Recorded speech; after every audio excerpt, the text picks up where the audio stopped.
Hey guys, I'm Brent. I'm Lila, and you can find us on the web at www.braintrustlive.com. That is right. That's right there on the internet. Just head right there. You can find any number of genius thoughts, various parts of our website. All of them. All of the genius thoughts. And Where they all live. Pretty soon you'll be able to find a prop guide if you live in California. Totally. I started working on that this week. Brent's about to get conscripted into it. So excited. So get ready to know what the props mean. There's 12 of them. That's too many. Yep. That's the life we lead out here. It's just a good think of how reason great to get to the polls. Yeah, and also, but think about how good you're going to feel knowing that you know what to do on all of them. Yeah, and being able to condescendingly explain to your friends what you know about the props. I mean, that's listen, the best part of the props. Is there anything better than to be the smartest one in the room? Nothing. And even better if you're able to explain a prop that is designed to be sneaky so that you can really show your smart aleckness. Totally. Because a lot of people will come to you with unformed opinions about props that no one in their right mind should care about. Like, we're back to having a dialysis prop. Who could possibly care? Obviously. But you'll be able to have a strong formed opinion on that to the extent that people won't even want to engage you in conversation about it, because they'll be like, well, I'll just take your word for it. And you'll be able to have that opinion without having to do any of the work because we'll have done it for you. That's right. And if you want, this is an offer I'm making to you. Oftentimes our prop guide is a little funny, and we will let you steal our jokes uncredited if you just promise to vote the responsible way. Yeah. And if you don't agree with us, at least you know what our argument was. You can still steal our jokes as long as you're doing the work, Yeah, exactly. So just know that there's a lot of advantages. Tons. We start this week with some thoughts on sports. And sports. By we, I mean Brent. I don't have any thoughts on sports other than that I know something vaguely political is going on with the NBA. Yeah. And I'm deferring to Brent. Yeah, well, there was the Milwaukee Bucks decided not to take the court in protest to what's going on in Kenosha, Wisconsin, which is fairly close to Milwaukee. Right. So the NBA decided to cancel the games for that day, and then they also canceled the games for the next day. And it was I love strikes, and this was a player strike, and I love a good play. I love a good any kind of strike. So. Yeah, and you saw a lot of political people weighing in. You saw both Bernie Sanders and AOC weighing in on this, and amongst others, those were just the two I saw because that's who I'm looking at on Twitter. But anyway, they ended up restarting the games yesterday. They played a couple of games yesterday. So, but one of the things that they, I have been watching the NBA playoffs because it's been something to do, and I generally like the NBA playoffs. I can't sort of get committed to an entire NBA season, but I like the playoffs because they're fun to watch. And I sort of selfishly was wishing that they were on television, which was sort of the whole point of the walkout or of the strike, because people are wanting to be watching NBA right now because they have literally nothing else going on in their lives. Yeah. So, but interestingly, one of the things that I feel has gone sort of unreported, or at least isn't the huge takeaway here. I think people are just sort of excited that they are now back playing again. But one of the things that the NBA did as part of getting the playoffs going back again when they were working with the players union was they are going to use all of the NBA stadiums as giant polling places in November. Yeah. First of all, how is this not already? Well, right, and I actually heard a discussion. Right, exactly. I actually heard a story probably a couple of weeks ago on NPR about how the city of Atlanta was doing that, and it was sort of a larger story about what Georgia was doing to fix all of their terrible voting things that have been happening there over the last few years, and that is one of them. And they're sort of that's one of the only places they're allowing public transit to, because that's mostly shut down. And they're training the workers at the that they're going to be poll workers, the people who would normally just be working at the stadium. But that is exciting, and that was clearly something that the players wanted, because the NBA, to their credit, has sort of been ready to give the players what they want because they want the players to be playing. Right. So this was clearly something that the players wanted, and good for them, Yeah. That's what I think at some point, in a moment like this where we're seeing our political leaders fail us so spectacularly, we start to kind of rely on public figures like professional athletes to to sort of offer us some leadership because they have the financial leverage that we don't have to make some changes. And I think this is where, and this is not the first time that we've seen athletes try to use that leverage. I think I think we've seen some attempts in football that have then resulted in all sorts of chaos. But I think this is like an area where one advantage of getting to be a professional athlete, I think, is that in a moment like this where everything is failing everyone so spectacularly, like you can kind of marshal resources that the rest of us don't have to make a statement. And it's very exciting that NBA players chose to do that. And then also that the NBA in a desperate attempt to appease those players is able to marshal some resources that our federal government doesn't seem willing to marshal to make something happen. Especially as we apparently live in a post-apocalyptic time. If you watch the RNC, the America you saw reflected back at you was quite concerning. What a hellscape that was. Holy Moses. And just it's funny, a horror show. Their argument is that we need to reelect them to protect us from Joe Biden's America, which is apparently the America we're living in now, which is a confusing message, and yet somehow more clearly delivered than anything the Democrats offered at the DNC. I think here's what I want to say about the RNC. From the word go, I was watching and thinking they have it way more together than we do. And not because I thought it was fun to watch a bunch of people lie on national television with bottle blonde, randos who are like sad that their small businesses fake, dying because of the Democrats somehow. I like, not because the president routinely referred to the coronavirus as the China virus through the entire thing, not because they showed weird footage of cities burning that were from Donald Trump's America and tried to imply that was Biden's America. Or from Spain, I think. Or from Spain. But Biden's Spain. knowing that they were producing a television spectacle, it seemed like some attention was paid to the spectacle and television qualities of the convention, which are the only two qualities it has in a situation in which you have to do it all virtually. Sure. And so I would say, early on, there was a lot of dismissiveness on the left about it because it was filled with lies and it was filled with hatred and it was filled with nonsense. Always. And I think a lot of that prevented us from seeing how consistently and effectively they were messaging in it. I was watching just speech after speech that was brilliantly cast.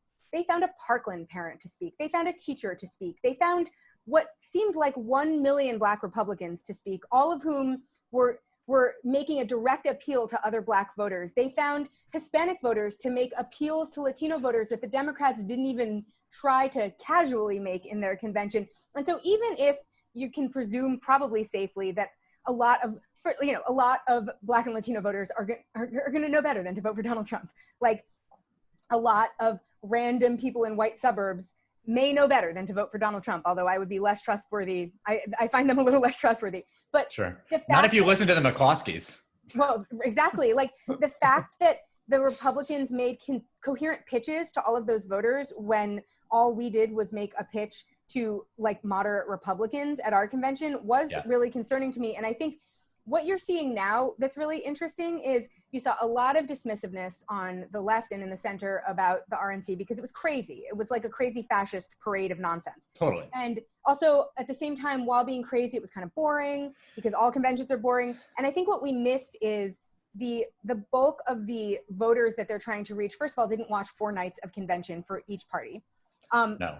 Or they're hearing about it as it's portrayed in media, and the RNC just gave them better clips and more consistent clips. Any clip that you pull from the RNC has a consistent message that is designed to appeal to working class voters and to people who feel like the status quo is not suiting their needs at the moment, which is exactly how they beat us in 2016. And also, as a side note, everyone was better lit, because they were doing it all in one place. And I know that wasn't safe. And I know that, I know that it was irresponsible of them to have a crowd at the White House. I know that they were breaking the law by even holding it in national monuments. And I think some of the people who spoke in Charlotte, I believe, also have tested positive for COVID. Well, of course. This is going to be a giant catastrophe of coronavirus. But luckily they don't believe coronavirus exists, so it doesn't matter. Right. But I think that on the left, we get really scandalized by the idea that they were lying instead of thinking about what their messaging was actually saying and who it was designed Yeah. to appeal to. There's no such thing as a lie in political messages. There's just effective and ineffective messaging. You can't get strung up on if it's such an obvious lie that people know it's not true, then it's ineffective messaging. But what they were putting forth was often messaging that was just on this edge of true, Googleable, and verifiable in the most specific sense, and reflected back an America that people will recognize, even if it's not the only America that they should recognize, or the one that maybe they should prioritize. Right. And I think we think that we're like somehow doing God's work by not lying at our convention, and we shouldn't lie at our convention, but we should think about how we can create messaging that maybe appeals to those same instincts, because they're willing to say anything to get votes, and we ceded every populist talking point to them, and they used that. That is my big fear from this. And look, I did not watch most of this because I just like literally could not, and I knew that I should have been, so I could talk about it in a coherent way on this podcast. But you know what? Besides this podcast, I also have mental health. Right. So like I watched quite a bit of the first night, which was a horror show. I watched Kimberly Guilfoyle scream at me. That was crazy. I saw the McCloskeys like warn us of some like the Marxists armed who were like coming to / Cory Bush. Like whatever. Right. Yeah. And so Tuesday night rolled around and I was sitting on my couch thinking that I was going to turn it on. And then I was like, you know what? I'm not going to turn it on. And then I did not watch one more second of it after Monday night. And I got to say, I feel like that was a great choice. And in hindsight, I feel like I wish I would have done that for part of the DNC. Well, I was going to say, I actually think for me, it would have been more helpful to do that for the DNC. Right. Because the DNC was like a personal insult, and this was exactly what I expected it to be. Yeah. Well, but you know, I do think that certainly of the things that I have read, and at least the things that I even saw on Monday night, and also just sort of like, I think what we saw in the week of the DNC, and we sort of talked about this last week anyway, but like what you just talked about, I think is very, it's giving me, you know, 2016 vibes, and it's also making me very nervous. And like, look, I am certainly not here to like, what I watched and heard of the 2020 convention makes me scared that Trump is going to win again. We're all scared that Trump is going to win again. Right. People on the far left are concerned that Trump is going to win again. The Green Party's concerned that Donald Trump is going to win again. But like on some sort of level, like when you watch that convention, you really do see that they are speaking to elements of the country who are a broader group of people, whether it's working class people, whether it's uneducated people, whether it's poor people. And I'm not saying what they're saying to them is true. Like you said, like we know that they're going to lie. That's not relevant. They lie all the time. That's not relevant. But they chose to make that a thing that they were going to do. And we chose to not make that a thing that we were going to do. So it's just really sort of like choices in the messaging as opposed to like what the messaging is. Because look, their messaging didn't make any sense. They literally are trying to they tried to speak to Black people to tell them why that they should vote for them. And then like 60 seconds later, cut to, you know, people who are living, the McCloskeys, who are like people living in white suburban America who are trying to scare you about Black people coming to your neighborhood. So like, I'm not saying that like it was, it may not have even worked. I don't know. But like they at least went to like, they tried. I think also, didn't. It's naive to think that voters take a holistic approach to choosing a candidate. A lot of the time, voters choose one thing to hang on to. We don't do that either. Exactly. I'm walking around pissed at every candidate that doesn't support Medicare for all, whether or not they support literally every other thing that I care about. And it is because that is something that can make me hear you.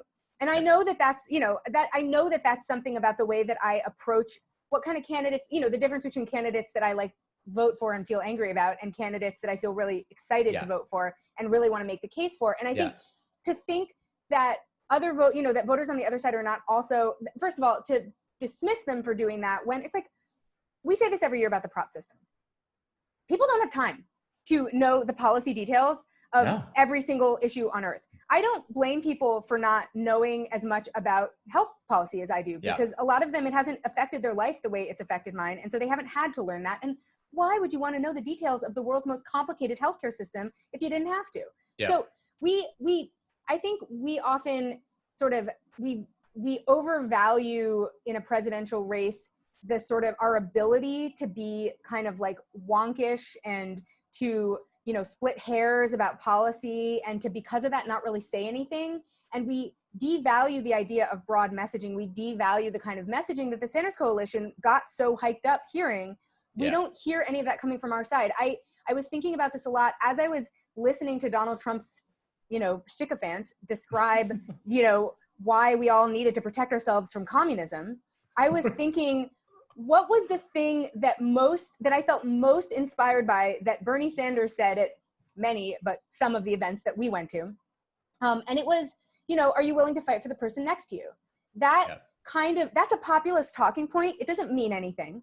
It doesn't promise anything. No one expects anything from it, but it gives you a sense of how that candidate is going to use their agency. And that's really all you're looking for in a campaign. You're not looking for someone to tell you that they support a public option with a $1,000 deductible, but not a public option with a $2,000 deductible, and not a public option with no deductible. And also, you can buy into the plan if you're under 65, but if you're over 65, we'll give you the plan for free. But just be sure you have Medicare Part D, because like no one is listening for those details. And all we're offering are those details. And so those details make it sound like they're just a list of things we're not going to do. And what Donald Trump was sort of at times showing us, and not him personally, his speech was boring, but everyone else in, you know, who spoke at the RNC was showing us is sort of like, here's a problem they're promising to solve. It's a simple problem and it's one you can relate to. And maybe it's the opposite of the problem that we're going to describe in the next segment. And maybe by that point, though, if you felt heard in this first segment, maybe you're going to stop listening anyway. But populist talking points are universal. We can use them too, and we don't have to feel like we're being misleading by using them, because they're not policy promises. They're ethos. They're about your ethos. And that's what really sort of concerns me the most, because I feel like in sort of really thinking about both of those conventions, like it makes me nervous also just certainly about this election, but also just going forward, because I feel like the Democrats for so long, at least whether they were actually doing the work or not, at least acted vaguely like they were the party of the working people. They were the party of the laborers. They were the party of, you know, of those types of voters. And like right now, I feel like we're acting like we are the party of, you know, the upper middle class who has managed to hold on to their jobs during COVID and are now the ones who are sort of like, you know, able to save money, you know, and sort of like continue making their mortgage payments in the suburbs.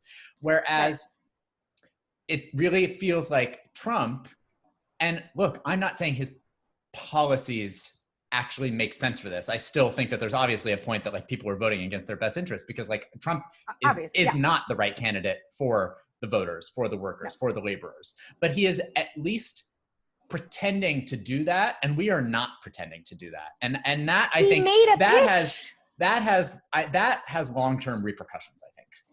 It's not just a problem for 2020, and I think that it is definitely a problem for 2020, because I think that you might see a 2016 redux. But it's also just sort of like who are we as a party like moving into the future problem? No one. We're no one as a party. And I saw a lot of fake outrage on the left about how, you know, the lies that they were telling at the RNC, and like, yeah, they were telling some lies, you guys. And then I saw what I thought was so interesting is everyone dismissed it.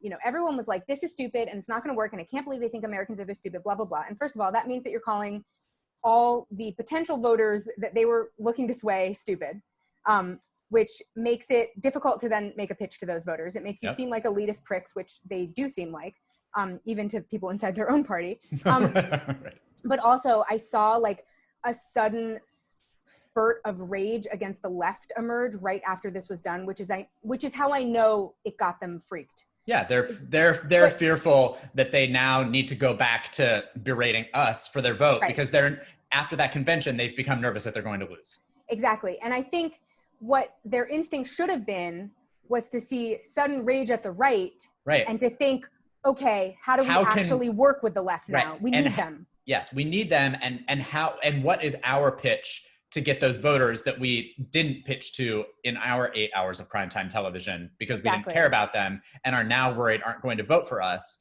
because Donald Trump did actually pitch to them. I saw this really, this thread went viral about how this could be our last election. And if we don't get, if we elect Donald Trump, this is the end of American democracy as we know it. And what I thought was so interesting is the author turned that into a talking point about why she doesn't have time for people who aren't psyched on Biden, which I was like, well, you actually have just expressed how vital it is that you need them to be psyched by Biden. So like, instead of being angry at them for not agreeing with you about a thing they don't agree with you about, get them psyched. And B, all of the conditions that you're describing in this actually already exist in most of our lives. So, she was saying then, the way that this works is not that all of a sudden, wham, bam, you don't have elections anymore. It's that your vote stops counting. Well, I would like someone to tell me the last time in a presidential race that my vote counted. Where your vote counted. I would like someone to tell anyone in America how their vote counted in 2016 when Hillary Clinton had 3 million more votes than Donald Trump and he still got to win the election. Yeah. I would like someone to tell me how it improves things to vote for a party that essentially puts just a friendly face on corporate governance as opposed to an unfriendly face on corporate governance. If you know that voters in your party it doesn't matter if it's true. If that's how 40% of the voters in your party are perceiving what's going on, then you need to be able to speak to that talking point. Yeah. You can't just tell them it's not true. Yeah. Just like every conspiracy theorist you've ever met, people on the left have facts that back up what they think. And maybe they're not the facts that you're prioritizing. And maybe you guys are seeing things a different way, but it is your job as someone, hawking for a candidate to meet voters where they are, as I've said every week on this podcast. Every week, I know. Well, and that's if you are so worried that we are in such a dire circumstance that if Joe Biden is not elected president, we literally lose the American government that we know and love. I don't know how much we love it, but no. Then you need to be thinking proactively. You can't just be thinking reactively. Yes, that's what I think. I think that the reason that they are, look, they presented a plan. I'm talking about the Democrats at their convention that did not involve me. Right. So like now I am, I was angry. I was angry at them after the convention and I still am, but I was also sort of like became re-scared after the RNC. And so what I am looking for, and, Lila and I were talking about this when we were on a walk earlier today. The answer to just parrot off of your point is to present me a plan that does include me. Right. Yeah. So like you presented a plan last week that didn't include me. And now you want to include me. So present me that plan. Right. Instead of just telling me that I need to get on board with the plan that didn't include me in the first place. Right. Yes. Show me a plan that does. We all remember 2016. And what we remember happened is that voters on the left were given no argument for voting, no argument for voting for the candidate that they were supposed to vote for. We had a primary process that felt unfair. And even if you don't agree that that's true, you have to know that that's how it was portrayed. And that was how many people felt. You just have to live with the fact that millions of people feel that primary process wasn't fair. And so even if you don't agree, that's a starting point. You can't argue with the starting point. You just have to work with it at this point. Yeah. Once you know that that's the case, so people feel like their vote was already robbed from them. Yeah. What do you say to those voters to promise them that this is not a vote that they're making, that you're not blackmailing them into voting for this candidate, that this candidate is actually a positive vote towards their vision? That I think is like, for some reason, like if you are a voter on the left, you have felt that every single vote that you have ever made for president has been robbed from you.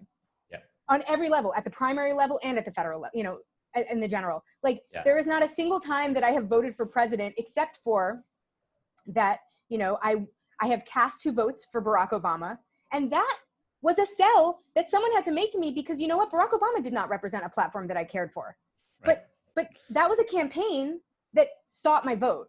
And so when I went and voted for him, I felt like they were actually hoping that I would vote for them and not that they were browbeating me into voting for them and then telling me I could live off the scraps. That has to, you just have to understand that essential fact about how the voters you're looking for feel. And you can't judge the fact. The fact is a reality. It doesn't matter if you agree with the fact because the fact is how people already feel. You have to work with the fact. That's, it in the same way that, we're going to talk a little bit about these BLM protests that have had to, sort of have a resurgence again, even though they haven't really even gone away. because of the murder of Jacob Blake, not the murder, but the attempted murder of Jacob Blake. Right. Yeah, and, you know, whether or not, if you live in white America and this is not an issue that affects you personally, you can't argue the fact that Black people feel this way. You have to accept the fact that Black people feel that they are under siege by the security forces of our own state that their own tax dollars pay for. And you have to say to yourself, either, you know, how do I work to make them feel less unsafe? Or also, how do I convince them that's not true if that was your evil plan? But like, you have to work with the assumption that people already feel this way. Millions of people feel this way. You can't argue that they already feel this way. So you can't just tell them, well, you can't feel that way. They already do. It's too late. What you have to decide to tell them is, okay, how can we make you feel better about this? Yeah. Or how can we do something so that you don't have to feel better about this, but can actually, it is actually better. But I mean, whatever your evil plan is, you have to meet those people where they are. Right. And that is something that the Democrats are not doing. And it's something that we're not doing nationally when it comes to the murder of innocent Black and brown people either. But I mean, it's the same problem. It's a connected problem. Right. Yes. And speaking of that, you guys, a new police violence incident in Kenosha, that was one caught on video, obviously. So, you know, if you are sadistic, go ahead and watch the video, but don't also, because it's like getting, I think we're maybe reaching a point where like, we know that the videos are there and what they show, and we're sort of desensitized to the violence in them, or we're so sensitized to it that it causes us to spiral into a complete mess.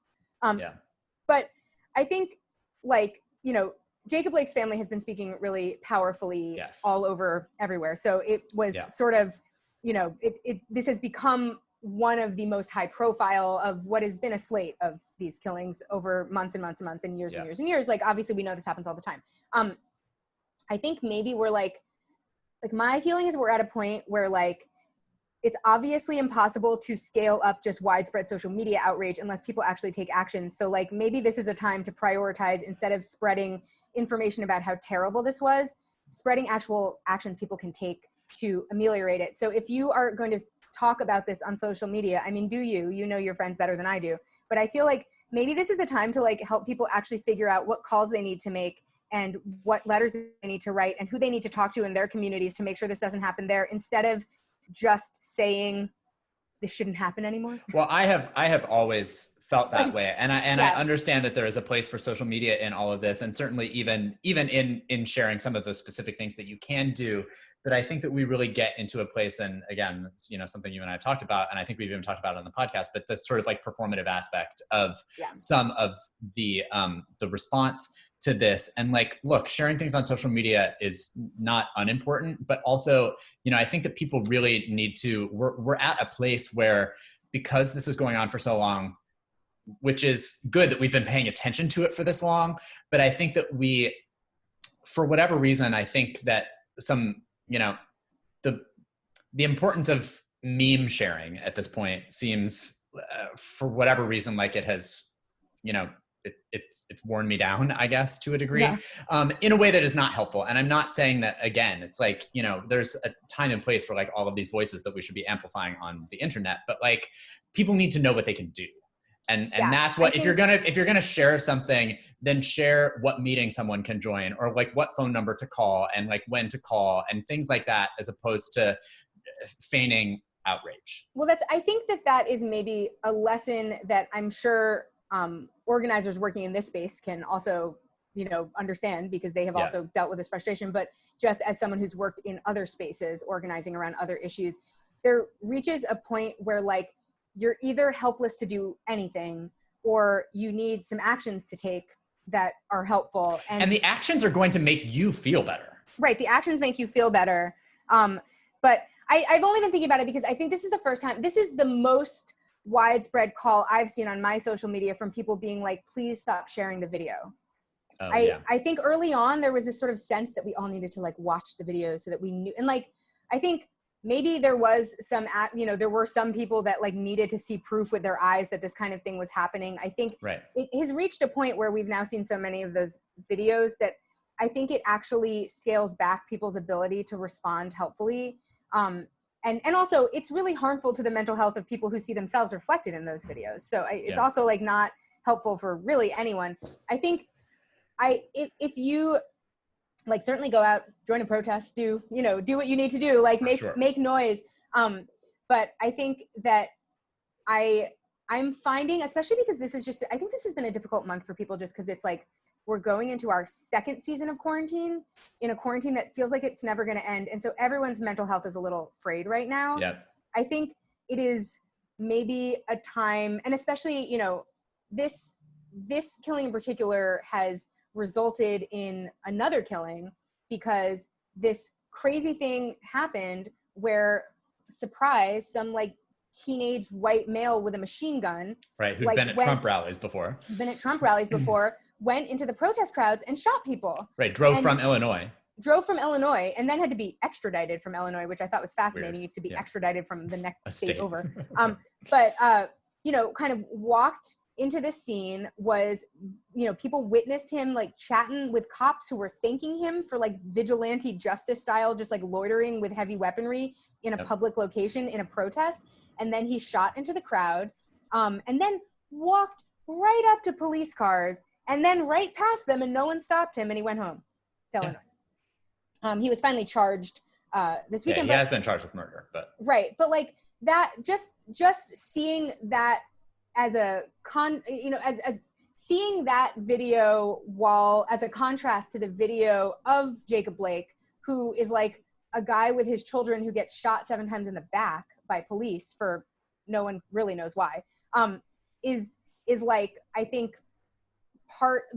this is just sort of like, I don't know, it's a never ending cycle of violence and horror. And like, I think in a world in which all of us feel like the world is ending for many reasons, now is maybe a time to figure out how we can help other people in our circles take productive actions. As opposed to just feeling bad. I think we're at sort of the floor of feeling bad if you're someone who's concerned. And if you're not someone who's concerned, then you're at this point willfully ignoring the situation, and there's not anything that, Right, also do better with your life. Well, do better with your life, exactly. But then last night there was this weird death in Portland where Trump supporters met like a BLM protest, and there was like a Trump guy got shot, and no one knows who the killer is. I have a theory based on who was most likely to be carrying weapons. Yeah, it was probably a Trump person, probably just opened fired and then just shot into a group and accidentally killed one of his own, because they were all people who probably think that more guns are the answer to everything. So it's like this is, I think, been like things are like coming to a weird head right now, in part because with the summer ending, it's like all of the worst conditions for unrest. Everyone's about to be evicted. It's too hot everywhere. People are really antsy because it seems like there's no end in sight. And not only is there no end in sight to the quarantines, but there's no admission of what's happening going on. Well, unemployment is still crazy high. I mean, like we went back over 1 million, unemployment insurance claims last week after we had dipped down. So like, it's not getting better in the way that we've been promised it's going to get better. Not good for the mental health of everyone, but certainly also in a dangerous way, not good for the mental health of the kind of people who are packing heavy weaponry. Like it just feels like a very unstable time. I agree. So I think maybe we only went on about that so long because I have been like not sleeping over the imagery from this. No, I know. What is like the 800th police murder I've had to watch a tape of. So it's not like new at this point, but I feel like I can't imagine if I'm not sleeping over it. Imagine if that was something that you saw reflected in, a close family member or yourself. I can't even imagine. Like I want everyone, it's my entire social media feed is about it. And I want all of them to be just telling me what we need to do. And I want to be telling them what to do. I mean, I want to be reflecting that back at them too, but like, I can't have any more memes about why it's important that we care about this, because it's like, we know we've like gotten over the hump of caring too much. Not too much, but we know, we care. We care. Like there needs to be something. And this is like a weird time because it feels like nothing can happen. And I think going back to the sort of imagery that we saw in the last couple of weeks from our various fearless leaders, I think that is feeding a sense of hopelessness because, we saw the same sort of all lives matter / blue lives matter imagery reflected in both conventions. Totally. I mean, we got the words out of our own candidate's mouth at one point. I mean, he literally, all lives mattered us, right before speaking to Eric Garner's mother. Right. And just like, that feels like a really hopeless place. And I nothing is ever hopeless, as my mother would say, even though she forgets that she would say this. Nothing can't be undone. Nothing can't be undone. Except the deaths of innocent Black people at the hands of police. But, hopefully nothing can't be undone as a policy. Right. Policy. Yeah. And so I feel like maybe we need to shift to an active message, which is maybe also something the Biden campaign could shift to. Well, but instead, what is that campaign, by the way? We're shifting to first of all, Joe Biden, and I quote, made his strongest statement yet, according to an article that we read about it, about the violence in Portland, and said, "It is not a peaceful protest when you go out spoiling for a fight. When does President Trump think, what does President Trump think will happen when he continues to insist on fanning the flames of hate and division in our society and using the politics of fear to whip up his supporters? I condemn violence of every kind by anyone, whether left or right. And I challenge Donald Trump to do the same." How is that the strongest language yet that he's marshaled in that? It's like they're trying to make him play the part of elder statesman, but he doesn't seem to have the gravitas anymore to do that. So instead, this sounds very hollow because it doesn't sound like he's saying anything here. I know. And what he really needs to say is he needs to, first of all, tie these issues to two specific issues that are things people on the left want action on. He needs to tie them to the police violence epidemic and not be afraid to say that the police are acting out of order here. Yeah. And then he also needs to talk about gun control. And instead he's like, we shouldn't commit violence. Like, of course we shouldn't fucking commit violence. No one, that's a fake talking point. Right. Well, he's nibbling around the edges, which is like his favorite thing to do, because then he can sort of like act like he's saying something while not actually presenting us with anything that will actually help. Exactly. It's like one of his specialties. Right. And this, by the way, isn't the language of solving a problem, whereas Trump's response in its insanity was implying that he was trying to solve a problem. And it's a fake problem that he made up. So I'm not suggesting there's any validity to what he said, but he said, the radical left Democrat mayors, like the dummy running Portland, or the guy right now in his basement unwilling to lead or even speak out against crime, will never be able to, went on about law and order. But I mean, he's tying this to the idea that there is like a crime spree going on in America's cities. He's created a fake problem and he's now positioning himself as someone who's solving it. There is an actual problem going on. Joe Biden is afraid to name it. Yeah. So he hasn't ruled out going to Kenosha in the next few weeks. Trump is going. Trump's going on Tuesday. Joe Biden hasn't ruled it out. He does say that his campaign said that he finally plans to come out of his bunker on Labor Day. Right, that's when they're really gonna get the campaign going. Right, which feels like they're teasing like the season premiere of Joe Biden. Like, why wait until Labor Day? Start yesterday. Be out of your bunker right now. Yeah, what are you doing? What is he doing in his bunker? You don't have to go to events where you're speaking to huge crowds. You do have to be in places, though. Yes. He's running for president. You have a private jet, probably. Just private jet yourself around to fucking Kenosha and tell people that you don't want to let police murder just innocent fathers out with their kids. Like, and certainly that you don't think that once you've done that, they should be handcuffed to their beds for reasons no one can properly identify. For some reason, that was the element of the story that really got me and everyone in a real tizzy, was that they had handcuffed Jacob Blake to, he's paralyzed now. They paralyzed him. Yes. And then they handcuffed him to his bed as if A, paralyzed people are running away. Yeah. And B, he had committed a crime by being shot after a vague suspicion that no one could identify on the end, the police end. Like, what are we even doing? In any case, Biden's going to go to southwestern Pennsylvania to deliver remarks on Monday, today, if you're listening to this, a different vision for a better future. Doesn't mean anything. These are just words. These are like the Selena Meyer of campaign. Like, one thing that I've noted with increasing regularity is the degree to which the Biden campaign is employing language that I recognize from Veep. And the thing about Veep is that Selena Meyer was very intentionally not assigned to a party. Yep. It was supposed to be empty I hadn't political even language. thought of that. That's such a good point. Yes. And so every time that she says something like this, the whole joke of that show is that you don't even know what party she belongs to. Right. It's bullshit that could belong to any party. And Joe Biden sounds exactly like that all the time. Yes. Can't you imagine Selena Meyer going to Southwestern Pennsylvania and giving a speech entitled "A Different Vision for a Better Future"? Yes. And then the campaign tagline being "New Biden Now." Right. Exactly. Like, what? That doesn't mean anything. Nope. It means it's nonsense. And then the whole idea is he's going to go there. And you know his whole campaign strategy is just to seem like a decent guy. But, well, so we know that.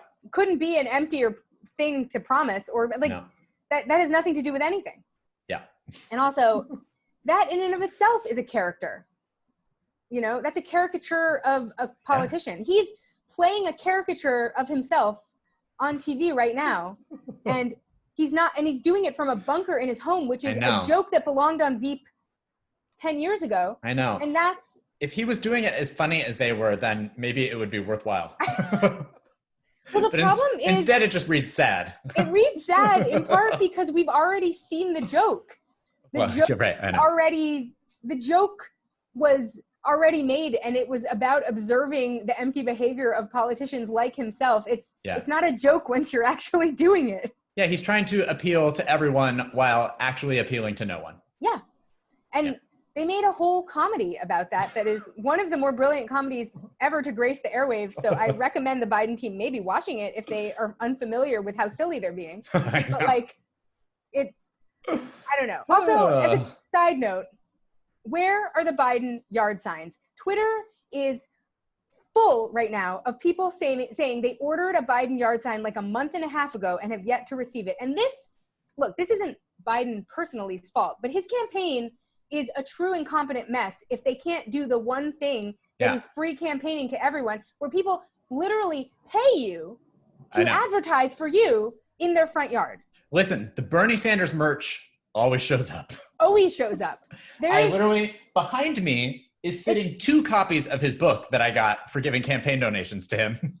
That I didn't even think that I was surprised when I got the second copy. Out my closet the other day and found yard signs and buttons and bumper stickers and T-shirts from the 2016 Sanders campaign that I had put away. And then I realized I had a second version of all of them because I still had the 2020 version. All I did was show up. I donated to Bernie Sanders, but never in a thing where I got something for it. And yet somehow, just by attending events of his, I got tons of Sanders merch. I have all this Liz Warren shit. We have more John Delaney stuff than any person has ever needed in their entire lives. We have his book, we have his T-shirts, we have his pins, we have postcards. John Delaney's not someone we ever thought about voting for once in a single time in our lives. And Brent accidentally is advertising his campaign all over Zoom, through quarantine because he's wearing the T-shirts. Right. I have more Amy Klobuchar merch than I currently have of Joe Biden merch. Totally. And will ever be able to access. And you know what? I'm not willing to pay for Joe Biden merch. So if they're not giving it for free, it's not coming to me. Right. And so if the people who are paying for your merch aren't even getting it, where are you? It's not great. What's happening? That's like campaign 101. Right. I mean, Tulsi Gabbard was able to get yard signs up in Des Moines when we were there. So like the entire city of Des Moines had a Tulsi Gabbard yard sign. And when we went and stayed at a friend's house, of the parent of a friend's house, when we went there for the caucuses, and when we opened their garage, there were like a stack of 600 yard signs for every candidate who'd even thought about running for president, in like stacked up right at the door. I forgot about that. Yes. Yeah. If you lived in Iowa at any point in the last 6 years, you have a yard sign for every candidate except presumably Joe Biden, because you can't find a yard sign for him anywhere in America. And we're like, a lot of these tweets are coming from people who live in towns that are heavy Trump towns, and they would like to show. I mean, I have learned firsthand the power of a Democratic yard sign showing in a Republican town. The town my parents live in is a heavily Republican area, and my mom is like sort of the lead nudge in town, and she gets all of her friends to put up yard signs for Democratic candidates. Totally. And she's the one who goes and picks them up, and she's the one who distributes them. And I saw her last year, I was watching her like distribute them, where she would just go up to people at the like local farmers market and be like, I put a yard sign in the back of your car already. She just opened up people's cars and started putting yard signs in them. And that lo and behold, that yard sign showed up in their front yard. Like it takes a distribution network, and what the people who distribute those yard signs need is the yard signs themselves to distribute. And like, I know, if you can't even provide that, what are you doing? I know. Well, I helped put, when my parents were living in Palm Desert, they were living in that 55 and over community, and that was a lot of Trump country. And my parents were in the Democratic Club, and Charlie, the old crank who ran that, who, you know, is a real nut, you've met him before. Yeah. They would get the yard signs, and then they would go and put them in the people's yards of the people who were in the Democratic Club. Yeah. And like, inevitably, there were always a bunch of signs up for the Democrats, but they were only put there because Charlie and Steve went to go put them up. Yeah. No, it takes, but you know what Charlie and Steve needed to make that happen was the signs themselves. That's as a campaign, you need to first provide the advertising materials to the people who are going to do your grassroots legwork. Yeah. Second of all, you need some of those people to be willing to do your grassroots legwork. That's the second problem they're facing right now. On a very core level, you need the grassroots network. Right. But once you have the grassroots network, what you also need, I mean, I can remember my mom, like, you know, in the last congressional race being like, well, they couldn't find me, I don't know, Delgado signs or something like that. And those fools didn't realize that if they couldn't find me the Delgado signs, then Franklin was going to look like Republicans only voted there. Yep. Because if you can't find the Delgado signs, then if I can't find the Delgado signs, there's going to be no Delgado signs. But like, someone needs to provide me the sign. I'm not going to go searching all over high and low for Delgado signs. I'm not going to buy Delgado signs. Someone needs to give me the signs, and they will suddenly, Franklin will look like a town that only has Democrats in it. And it will be because of my friends, you know, work. You know, she has a little coterie of friends who go and do this with her. But like, you have to give the materials to the people. And if the people who are even paying you for the materials can't get them, I mean, that's it. I can go on about this for 3 hours because I'm just scandalized by the whole thing. Oh man. Doesn't make any sense. You guys, Tuesday, Massachusetts, election day. If you live in Massachusetts, cast your ballot as soon as you're listening. Like, go get your ballot in right now. Yeah, listen, I am as excited about this day as I have been, I think, about any primary. And it's specifically the Morse Neal primary that we're going to get to in a second, because there's a lot of, some interesting takeaways that I think could be takeaways for the entire party, like moving forward. Whether we actually look at them and then learn the right lessons from them is a separate issue, because we've been actively learning the wrong lessons from nearly everything that has happened over the last 4 years. But anyway, first off, we've got a Senate race there, and it's the one that we've been talking about ad nauseum, and it's Ed Markey versus Joe Kennedy. Better Work just endorsed right before this podcast. I got a notification on my phone, endorsed Joe Kennedy. No one knows why. Why? Why would a random man in Texas, who is currently mostly just Instagramming his life for us and doesn't have any real path, endorsing in a race, endorsing a non-incumbent moderate challenger in a Massachusetts Senate primary? I mean, this race has gotten bananas. I know, it has gotten bananas. And one of the things that is bananas about it, and I hope that all of his people show up, but it looks for all the world like Ed Markey might win this in a fucking landslide. God bless him. Should, because this seems like the kind of thing where it was designed to be confusing. And if it had gone under the radar, people might have seen the Kennedy name and been like, oh, I trust a Kennedy. Like, I think that what really needed to happen with this race was everyone needed to know what was happening. Because I remember when even my own family at one point called me and was like, who are we supposed to vote for in this race? And I was like, vote for your current senator, because it was confusing. It was confusing. And early on, there were a lot of Kennedy had like a lot of prominent endorsements. They were all House endorsements, obviously. And Markey's endorsements weren't saying anything. So even though he had powerful Senate endorsements, none of them were saying anything about it. Yeah. They all made the endorsement in December and then just like forgot about the race. Yeah, because I actually saw a Twitter thread about this where somebody questioned why Liz Warren hadn't endorsed in this campaign, and she had, but it was literally like last September or something like that, So all the usual suspects endorsed like long before Kennedy started to be a player, and then it was all these powerful House leadership endorsements that he got. Yeah, and he recently got Pelosi's. Started to change the narrative. Yeah, it's so. I am now subscribing to Brent's theory that nobody likes him in the House and they want him out. Yeah, I think that's the only explanation for what's happening. I like that theory. I'm going to go with it. I can't think of a better theory than just everyone in the House finds him to be like a sniveling drip of some sort. Yeah. And like can't stand having him around. And so they've decided they were like, if we endorse him and he goes to the Senate, that's Schumer's problem and we don't have to talk to him anymore. Right. Well, he's completely unremarkable. I mean, in every single way. You know what I mean? Like, he's not as a candidate, even the most interesting Kennedy that's running for election right now. No. Because I would say Ann Kennedy is a more interesting candidate for numerous reasons in New Jersey. Like, he like couldn't be more generic as a candidate. Exactly. And I think he was using that to make him seem like he was somehow the inevitable winner of this race because he seemed like the kind of Democrat that wins things. But the problem was that this is not a seat that he was running. This is not the incumbent seat that he was running for. Right. Yeah. But it looks like the Real Clear Politics average has him down by, or has Markey ahead by 11 points. And those are all recent. A lot of that polling has been done within this last recent week. So what some of it is local, is polling from local polling, you know, so that it's not necessarily just national polling, people who don't know how to poll Massachusetts. Yeah. So I mean, I hope that is what happens, obviously. But I mean, who can know? Supposedly Kennedy was ahead there for a while. I mean, that was like Markey. Yeah, I mean, he was for a long time. I mean, and he was ahead, and also the media discussion of it was making it seem like he was the incumbent because he was ahead. Like the way the news was being framed was as if he was an incumbent, and so it was a very confusing race for a long time. Yeah. But we've settled, you guys. You're voting for Ed Markey. That's the answer. Don't let Nancy Pelosi tell you differently. Don't let Beto O'Rourke tell you anything about how to vote in Massachusetts. And just know that you've made the right choice and you're moving on with your life. Yes, exactly. You've got, and Yuli New, who is a state assemblywoman in New York, why is she endorsing? Nobody knows. Also endorsed Markey. And I would trust her endorsements if I were just looking for random people I was to gonna trust say the endorsements of. She's great. She's a star to watch. So, you know, if you're looking for random out-of-state people to be endorsing, don't take Beto O'Rourke's word for it. Take Yuli News. Yeah, exactly. And on to Morse Neal.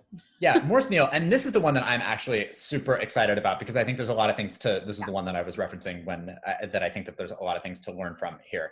And there hasn't been a lot of polling done here. There was a Morse internal poll that he released, I think just to get people like amped up. It was from mid-August and he was only down by 5. So it seems potentially like he's in striking distance. No one knows whether that poll is actually like a real means poll. Anything, right? It means anything.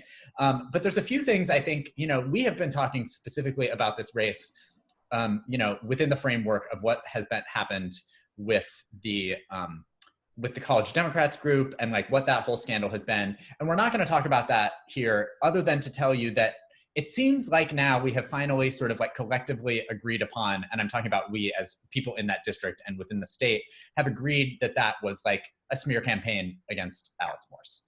And that if anything, it helped as opposed to hindered because it raised his profile immensely. It raised his profile. He has had a lot of progressives, you know, rush to defend him. It has certainly brought all of the LGBTQ people like heavily in favor of him now at this point, because there are a lot of sort of like anti-gay tropes being trotted out against him. You know, like God forbid he be having consensual sex with people, you know, as a gay man, you know, living in a college town where there might be someone within 5 years of his age that he slept with. So, you know, I think we can sort of like discount that as an issue other than an issue that maybe helped him. Yeah. So I don't think that we have to worry about that, which is good because I think that there was some concern that like that was going to like be the thing that was going to like throw this in a way that was going to be unfair for him. And it doesn't seem like that's going to happen. So that's good. Right. So that being said, I think there's like a few interesting takeaways here because more so than in some of the other primaries where there have been certainly big, you know, progressive wins, they have all been in sort of like urban areas. To some degree, there have been racial elements. I certainly don't think those were the most important elements that like swung some of these districts to, you know, whether it would be Jabal Bowman or Cori Bush or whatever, but certainly there were elements of that here. Well, certainly elements of changing demographics, like in Jamal Bowman's district, certainly, and NAOC's district. Yes. I love it, Jamal Bowman's district, like he already owns the district. Right, exactly. I'm rolling with it. Right. There have been changes in the demographics that meant that longtime leadership there was no longer reflective of who lived in the district anymore. So. But there's a couple things here that I think the left has really been pushing that the, sort of corporate wing of the party has been resistant to, because there has been sort of like this big question amongst Democrats as to how to get, some rural blue collar voters back into the mix here. Yeah. And that really seems to be Morse's sweet spot here. Yeah. His, Holyoke itself is fairly small. It's only 40,000 people. He's the mayor of that city. But it seems like where he's getting most of his support are sort of like the rural hinterlands, basically. Yeah. And we saw this happen also in the 2020 primary, because Joe Biden did win this specific district, but he was beaten by Warren and Sanders collectively. And most of that Warren and Sanders support came from Holyoke and then some of the surrounding like northern hill towns. I think you can also see this reflected actually if you look at the 2016 primaries in states that have a similar situation to what like upstate New York actually looks a lot like what that whole region in Western Massachusetts looks like, where there's like dead factory towns that are never coming back. Which is what Holyoke is. Which is what Holyoke is. And then there's, a few kind of like more well-heeled, educational centers or industrial centers of various sorts around them. But and then there's farms. And if you look at who the upstate Democrats voted for in 2016, it is by and large Sanders land. There is very little Hillary Clinton voting. She won very few of those upstate rural districts. She won in well-heeled places, and then she won in New York City, which is the ultimate well-heeled place. But when you look at how rural Democrats vote in these races, they vote far more progressive than what we give them credit for. Yes. Far more. Right. Because healthcare, if you're a rural voter, is really expensive. Have you ever tried to run a farm and then buy healthcare? Because it's one of the most dangerous jobs on earth. It's almost impossible to get healthcare as a farmer. There's also no industry for being a farmer. Right. You have these huge corporate middlemen who like ruin everything for you. And then if you live in a there's also very little access to actually receiving care in those places also. There's no hospitals, there's no doctors.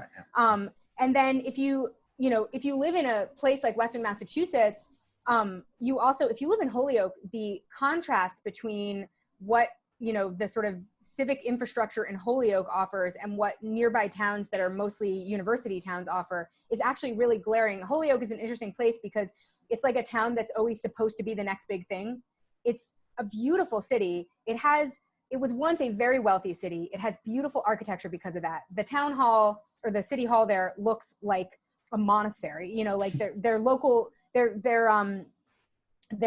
library there is like palatial and beautiful. They have these beautiful Victorian mansions everywhere, and it's always on the cusp. It's always about to come up, and it never does. Yeah. And so the contrast between that region and the rural areas outside of it and these sort of more well-heeled towns is actually really striking in that area, because they're all really sort of reliant on each other. It's sort of a local economy. The local economy there is very reliant on the other towns around it. So it's a really interesting area. Yeah. I just think that it's so fascinating to, this is going to be like our first real look, at least at a big contested primary where someone is challenging from the left, where we might actually see some of those numbers like, borne out with actual votes. Like the things that Democrats have sort of, or at least the left has been screaming at the middle of the party to be like, look, it's going to be these progressive politics that are going to get these voters back. Like, we're probably going to see that actually happen.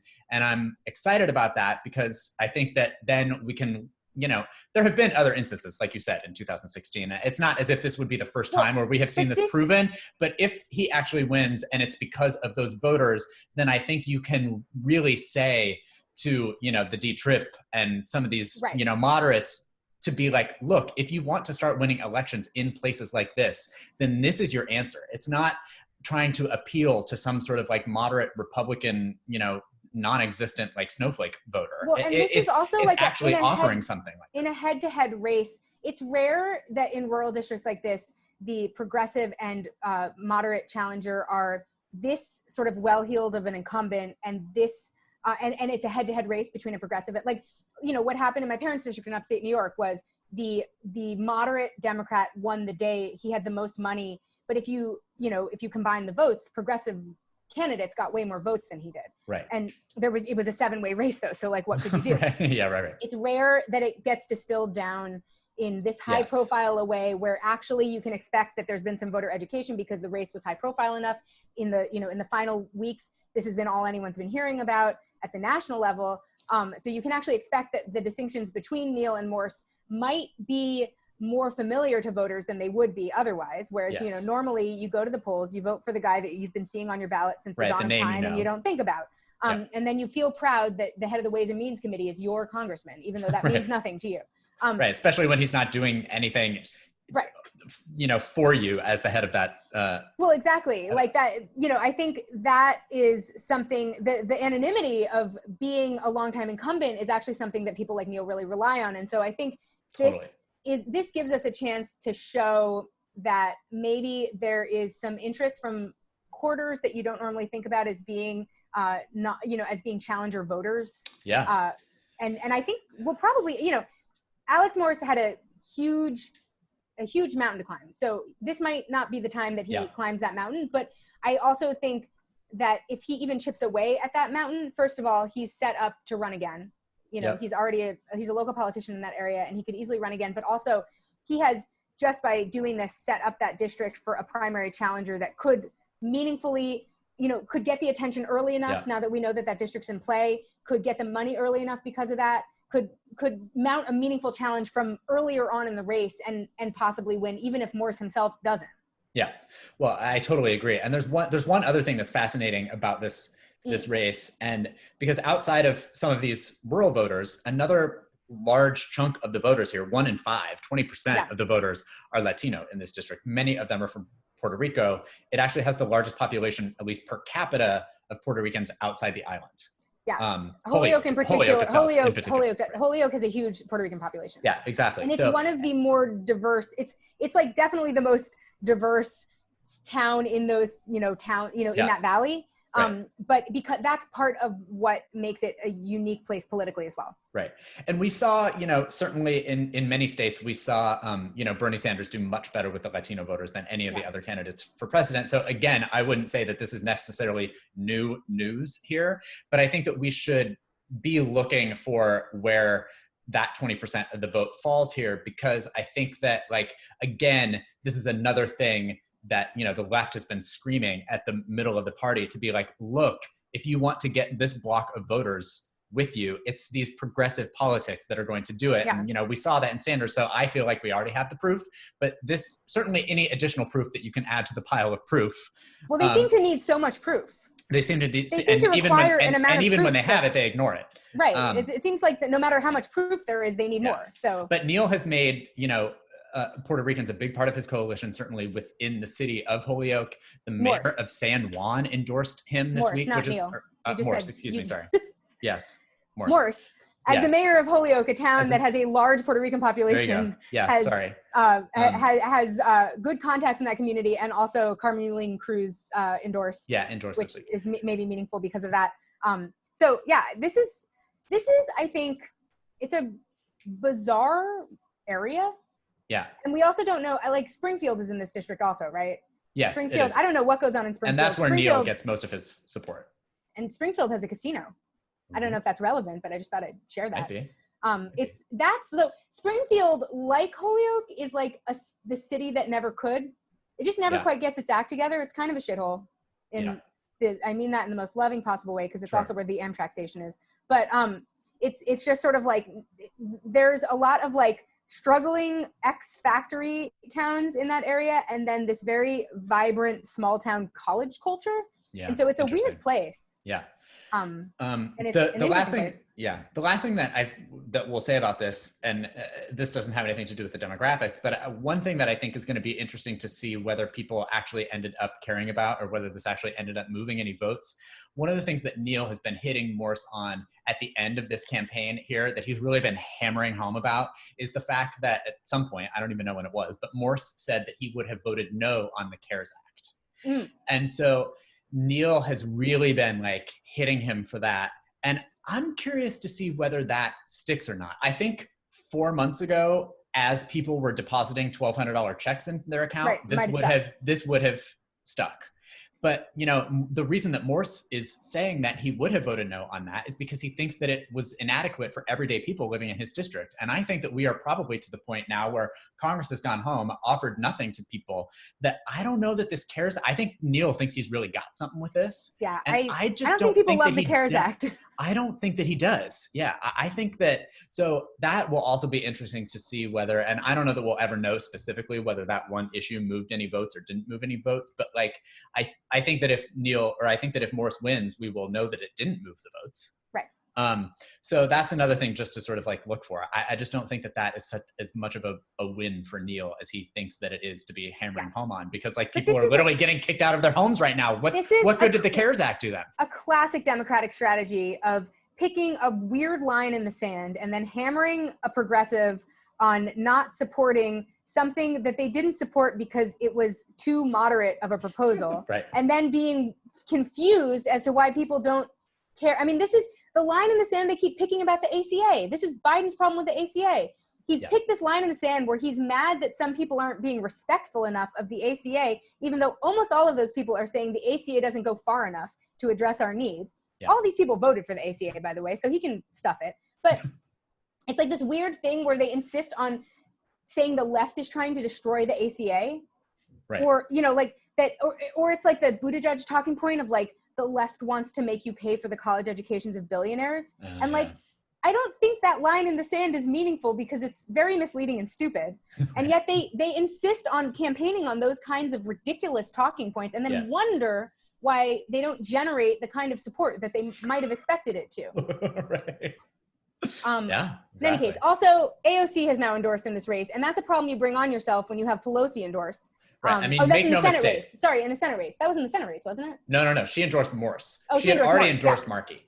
But I think this was, for whatever reason, this was one of the ones that I think that maybe she felt like she didn't care quite as much about. I mean, the progressive have been sort of like being mindful of which ones endorsed this race. Right. Yes. But she herself sort of weighed in late. And I think a lot of people sort of like felt like by this point that she was going to stay out, but it seemed very much in response. And she tweeted something at Pelosi about how, well, you can't say anything more about primary challenges any longer. And then 24 hours later had endorsed in this one. So this is like a fascinating move, because I think one of the reasons she didn't endorse in this race initially is it's probably not smart to endorse against the head of the Ways and Means Committee in the Congress in which you serve. Right. But I think at this point she's probably like, fuck it all. Yeah, burn it down. You guys are fuck ups. So whatever. Oh man. Meanwhile, if you're wondering about election security, well, don't worry, we don't have any. So I don't even know why we would why are we telling you a story about it? No one knows. I know, we don't have that. Well, and honestly, I think the reason that we're telling you the story about it is to tell you not to care about it. And I know that that's like a crazy thing to say, because like we're basically telling you not to care about like the Russians meddling in another election, and the fact that the Trump campaign is specifically not telling the Democrats about how they're doing it at this point. Like literally the office of the Director of National Intelligence is scaling back their election security briefings to Congress. And it is important. We're not telling you not to care about it, but what we're telling you to do, I think, is to carry on trying to win the election in the way that you would if you weren't trying to make this the scapegoat for losing. We're telling you to vote as if voting is a thing. Right. Because I think one big misstep messaging wise, and this is why I was harping so long earlier on the podcast about the difference between messaging and facts. Messaging wise, a big mistake the Hillary Clinton campaign made and Hillary Clinton herself made was in going on and on about Russian interference, even though it was true, even though it was scary, even though it was terrible, because it sounded like a conspiracy theory that had no basis in anything. And so it was hard to convince voters to care about it, or that they could do anything about it, or that it was a worthwhile topic to bring up. Like it was just, it wasn't good messaging, even though it's good politics to be like, hey, the election should be real. Well, I also feel like having something like this, the more that you hammer home about how the election might not be, on the up and up, the less people are likely going to feel like they should vote. Right. And also the more you start to sound like Donald Trump, because that's his talking point. He's the winner who keeps complaining that he's losing based on interference that doesn't exist. Like, I know that it's not fair that he's lying and we're not, but sometimes you have to cede fairness in order to win an election. Yeah. And I think the only thing that we can do is decide we're not going to lie about anything. Right. That's where we can make our moral stand. But we have Yeah. to be smart about how we message around some of this unfair election isn't real stuff, because it does suppress the vote. It Yeah. makes it very hard for those of us who don't care for Joe Biden, but encourage people to vote as a matter of course, because voting is so important, to do our work. And I'm sorry, you're going to be heavily reliant on that kind of messaging on the left because you haven't made a single pitch to us. You know, like my sort of, one of the reasons that my parents and I started Vote Captain was because we felt like there needed to be a nonpartisan voter outreach and voter information site that just made the argument for voting, that didn't try to tell you why one party or candidate is better than the other, but just told you why voting is important and how you can tell other people that voting is important, even if you disagree with them on things. Yeah. And I think oftentimes we, as Democrats, or as former Democrats, I guess in our case, Sure. maybe confuse the importance of the importance of winning the election with the importance of, you know, sort of making the election credible. Like I think we don't do a good job of messaging why just voting in general is important. And I think because there's more Democrats, that's a winning strategy for us. We should always be talking about why just voting in general is important. You're seeing some voices on the left do that right now, but you almost never hear that reflected from the party. And I think it would be a smart strategy for us, especially given how the elections are in no way credible right now. And we have to have a massive landslide victory in order to overcome it. I mean, it's certainly a smarter strategy than getting everybody like all ginned up about the Russians stealing the election. Yeah. Right, because why bother voting if the Russians are stealing it? Yeah, exactly. Who does that help? Now, that's not to say that Nancy Pelosi and Adam Schiff can't keep like privately complaining about like, you know, getting the proper well, and you would hope they would. You would hope that they would. So I'm glad that they're doing that. I'm not saying that they shouldn't, but like what I hope is that we went through such a, you know, Russia gate mania, and like, look, we've since found out that it's true and all of those things. But like, I just feel like spending the last, you know, 60 days of this election harping on this, I hope that that's not the road that we're planning to go down. Yeah. Also, it lends credence to the perception that everyone, instead of trying to win, is just looking for who to blame when they lose. Yes, I know. It's like the Dems want to blame the left. They want to blame Russia. And like, look, it's not fair when a foreign power is interfering in our elections. We shouldn't allow that to happen, and we should not. We should certainly not allow it to happen for a second time. Yes. But I think the perception you need to be working with in these last 60 days is we want to win the election, not here's all the people that are keeping us from winning the election. right, exactly. Yes. It's a perception issue. That's it. That's what it is. Make it look like you're trying to win. In any case. Yeah. We have some exciting California discussions. Yes, you guys, we just voted this week in a huge bipartisan majority in the Senate, 33-3, to set up a task force to make recommendations for reparations in the state of California. It's always seemed to me like every presidential candidate, instead of being for reparations, was just like, we should set up a task force. And I was like, someone just set up a fucking task force. Except, you know who? God bless her soul. Marianne Williamson had numbers, came with numbers. Yep. But I mean, it seems like this should have been a thing. Once we had the idea, you know what's basically free and easy? Setting up task force. Task forces. They're bullshit. Right. We know they're bullshit. Right. They just had bullshit. I was going to say, they just had 6 bullshit ones. They could have made a 7th bullshit one. Right. And so the idea that it would A, end up being incumbent on states to set up their own task forces, and B, that it would really take any effort at all is insane to me. But I am glad that at least California was like, well, at least let's set up a task force. I know. Let's try something. Yeah. And the legislation requires them to put forth a detailed study about like what they could do, and it's due in 2023. So they are actually going to look at this, and they're actually going to do a study, and, you know, we're going to get some potential things that we could do to like actually look at this issue. So at that point, everybody can decide that they don't want to, which is probably what will happen. But at least we'll have. I think this was a Holly Mitchell thing, right? And she's running for Board of Supervisors. Yeah, County Board of Supervisors. County Board of Supervisors in the next election, which is actually a pretty powerful position here. It's more. That's where the power's at here. Yeah. I mean, LA County is like, its own country basically. You know, so that's where people look at the city council here is, you know, chump change compared to the county supervisor. Yeah, exactly. But certainly the city council where we live. Oh well, right, yeah. I learned a lot actually recently about how the city council works. I went to a campaign event for a candidate who's running for city council here, and because I don't live in the city of LA and haven't for a long time, I really just, I'm not as tuned in as I should be to how city council works here. And it doesn't.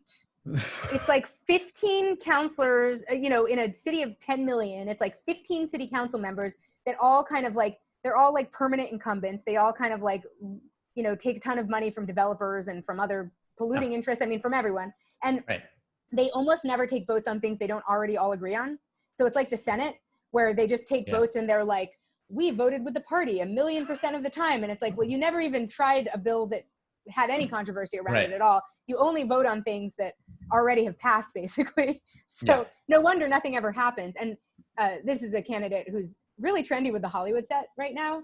Nithya Raman, have you seen? It's like, Nithya for the city. Yeah, so celebrities are posting about it. It's like a candidate that has somehow become a celebrity. Don't tell anyone she's a socialist. Right?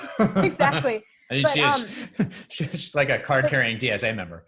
She has DSA endorsements. She does, But she also, she's running on a platform that's very much about the homelessness crisis and housing crisis here. Totally.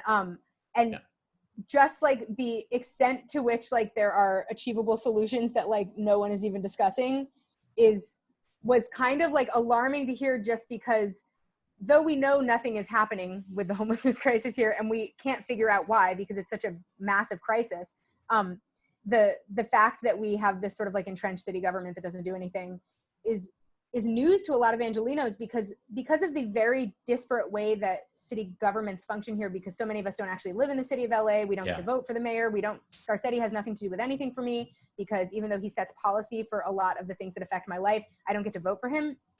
It's like a really confusing place to live. And so in any case, I've been learning a lot about that. That has nothing to do with anything, but LA is very powerful was the point of mine.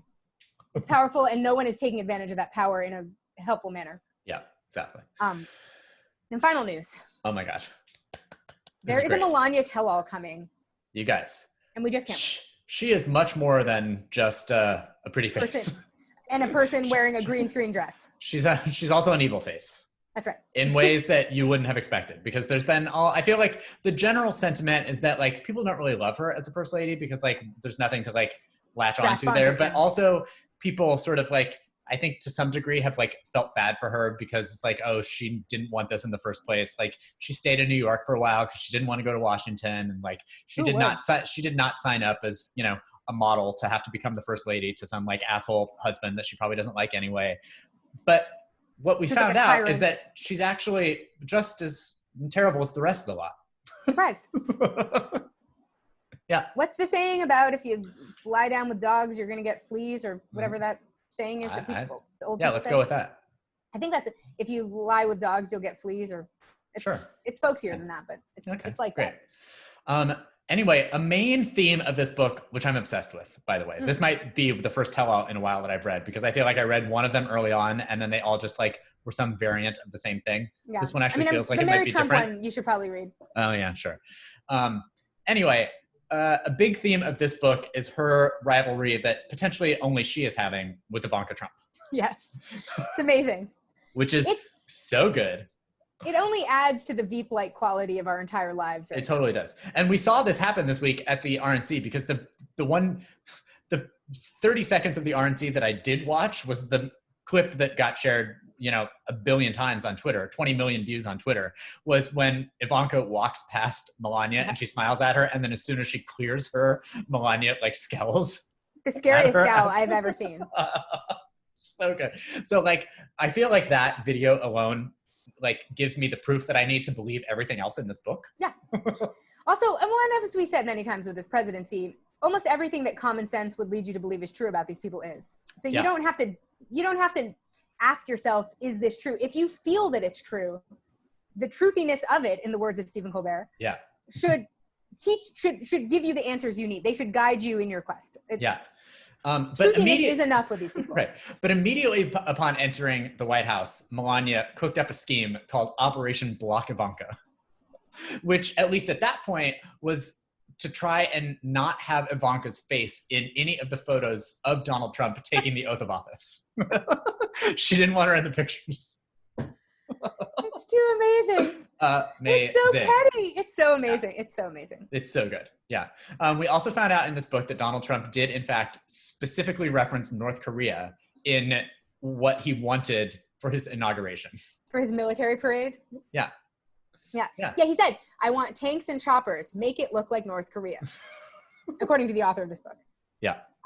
Who was a dear friend of Melania Trump, who also like was her, I don't know, aide or something like that. I don't know, but they've been friends forever and then had falling out. Also, this might not shock you, but the Be Best slogan was Melania's own genius idea.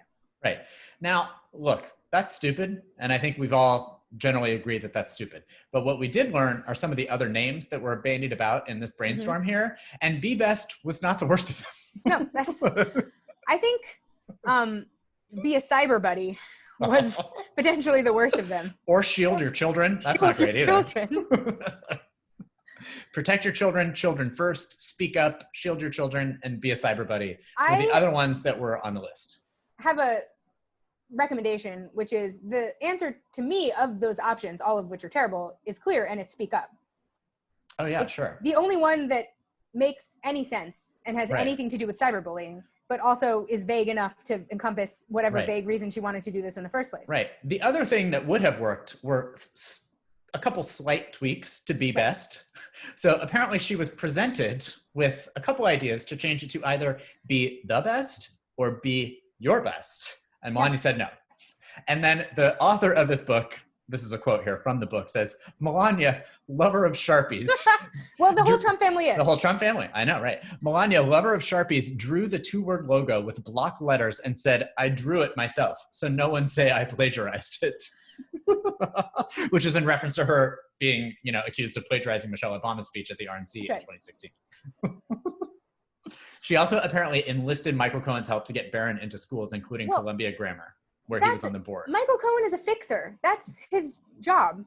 That's what you do. If you know Michael Cohen, it's have him fix things. Yeah, if you have access to Michael Cohen, then that's what you're not using him for his genius law advice. I mean, I hope you're not. They were, but well, they were. That was its own issue. But I mean, that's what Michael Cohen is there for. Right. When you have a fixer, it's just to sneak your child into schools and shit like that. Yeah, exactly. To get out of legal trouble and to sneak your child into schools. Yeah. But lastly, she can be fun. Yes.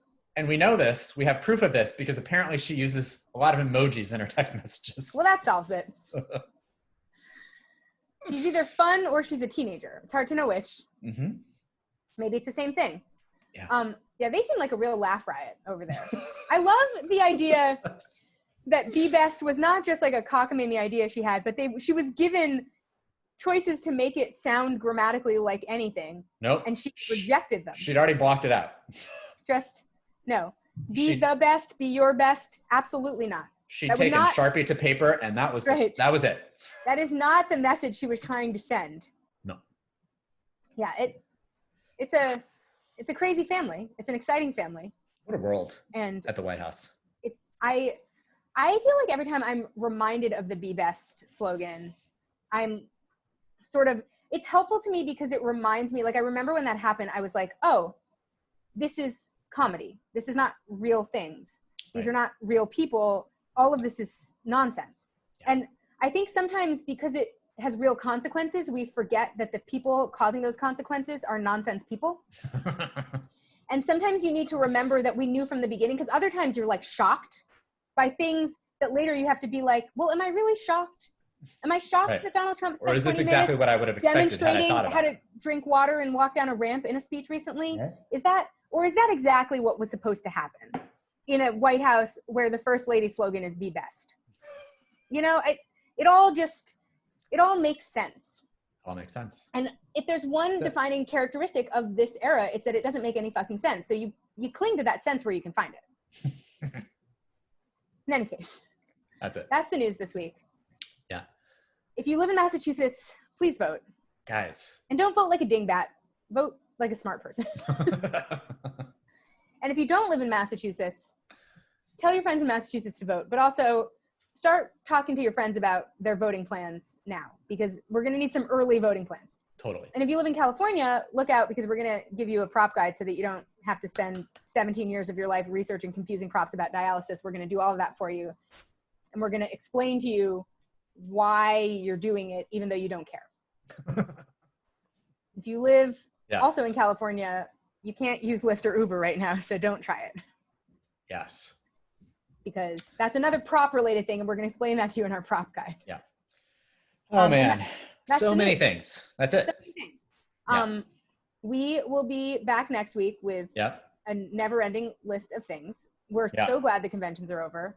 I've never been happier about anything in my life, and I'm hoping that I'm looking forward to a time where one single solitary Biden supporter can look me in the eye and say, I really want you to vote for Joe Biden, and here's why.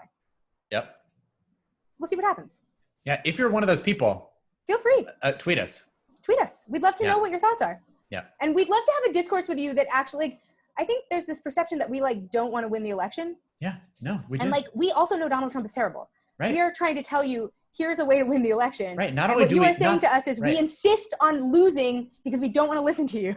That's what we're hearing. Yeah. Not only do we want to win, we want to know how we can help. Because listen, helping win elections, that's the best. That's our bread and butter. That's what we're looking for. But we're not going to be able to help you by insulting our own friends and family. That will not. So that's a strategy you're going to have to think about as you come up with think about how can we help you help us. Is how to think about it. That's it. And we'll talk to you next week. Bye. Bye.